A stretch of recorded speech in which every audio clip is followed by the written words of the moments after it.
I figured I would go over with you guys my settings for editing and exporting on DaVinci Resolve for VR content specifically. You can apply it to other content as well, but I'm aiming this at VR content. So I'm going to show you guys my editing workflow, as it were, for that, as well as my export settings, because they may surprise you.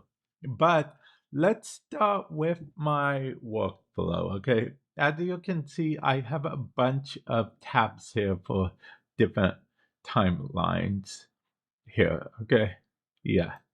So basically what I have here, the timeline options here, and these are the options I have checked here, just so everything stays as it were. Mostly I use the 4K timeline and the TikTok timeline. It's really a YouTube short timeline, but I don't feel like renaming it. But anyway, so let's begin with the 4K timeline. Now, technically, I edit my VR gameplay videos in 2K, but, or rather render in 2K, but it can downscale that for you, no problem, in the actual render deliver tab, which, like I said, we'll go over those settings, so don't worry. First, I have, of course, the beginning intro, my subscribe button. I have it muted, so, I don't talk over myself, so to speak. And then there we go with that. And okay, so there is also something very important, which most of the features I'm going through, even the free version has, okay, free version or studio version of DaVinci Resolve, but some features I use are studio only. Now, one of the features I use from time to time, sometimes my intros either get a bit lengthy or I'm like, I really don't like that pause, or I feel like I'm about to walk on some of my words, if you will. So I might say something, then pause, then continue. So I like to go to clip, go to audio operations, and then use the tool. And then the tool literally just lets you remove the silences, just plain and easy.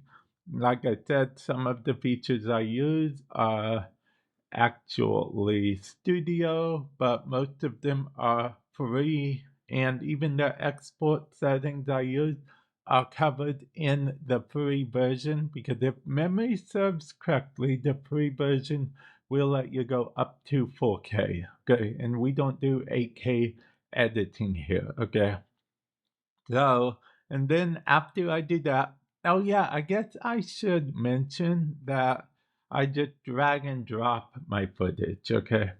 And what I do here is these I like to lock, okay? So, see, the thing is you want to lock them in place, okay? Because let's say, for example, let's say, for example, I didn't have them locked and I want to delete the first part.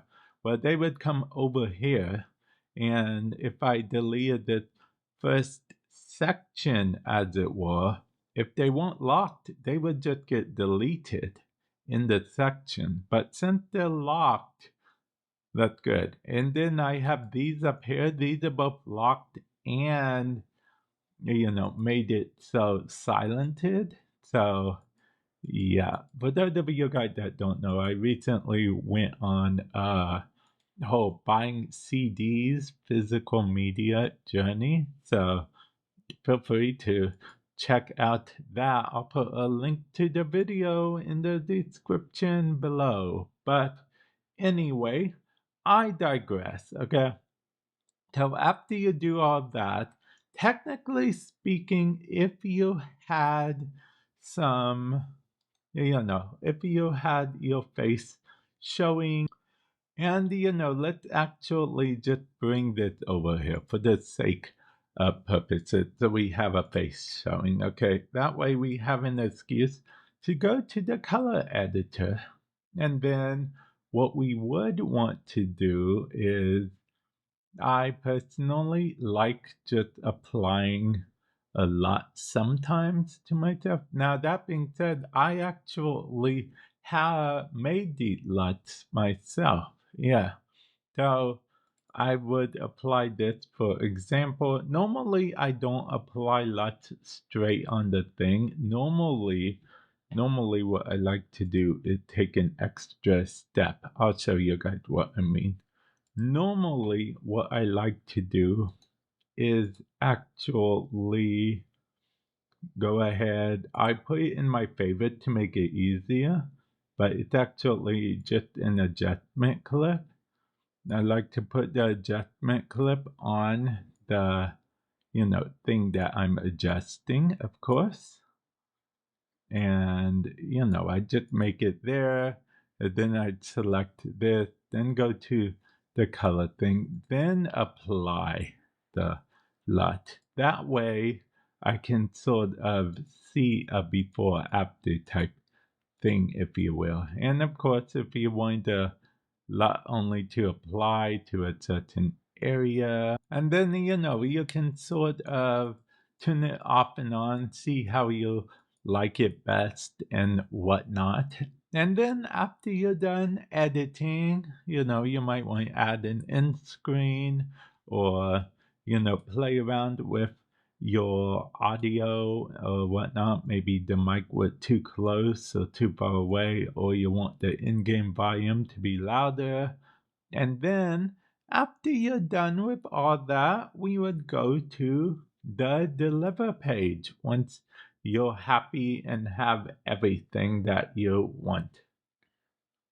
And then once you're at the deliver page, by default it shows a custom preset. This is my normal preset. Okay, this is my normal, nothing special, 1080p 60 fps rendering preset. Okay, it will get you where you need to go in the end. This is the audio I have for it. This is the everything for that. But for this particular project, I'd do a 4K setting. Okay, so this is what I would do for this particular project. 4K, 60 FPS, and of course, all these down here, and then audio would be this again. Okay, I just like the audio at a high consistent bitrate. But like I said, for gaming, usually I do 2K. Okay, so it's for the most part the same setting, just 2K.